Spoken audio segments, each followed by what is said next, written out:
Hello, welcome back to the channel. In this short tutorial, we will discuss how to create Trello reports, perfect for keeping your projects on track in 2025. First off, we'll need to open Trello and navigate to the board for which we want to create a report. This could be a project board, a team board, or any other type of board you've set up. The reason we do this is because Trello reports are board-specific, meaning we can focus on the tasks and goals that are relevant to that particular board.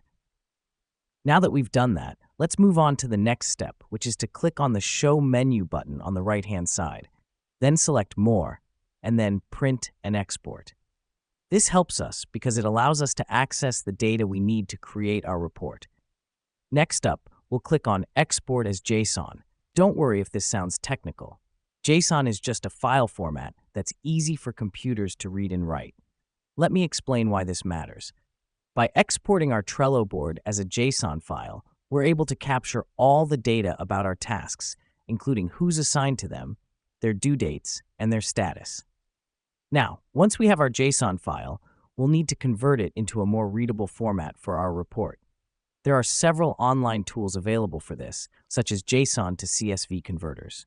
Just upload your file, convert it, and download the result. The reason we do this is to transform the raw data into something we can easily work with in a spreadsheet program like Excel. Finally, we import our converted data into a spreadsheet. Once it's there, we can start creating our report. We can sort tasks by due date, assignee, or status.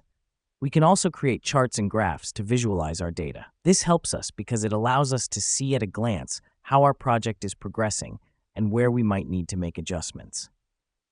In summary, creating Trello reports involves exporting your board data as a JSON file, converting that file into a format that's easy to work with, and then importing it into a spreadsheet.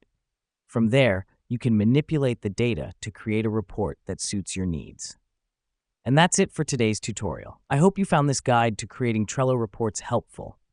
As always, if you have any questions, don't hesitate to reach out. Thanks for watching, and we'll see you next time.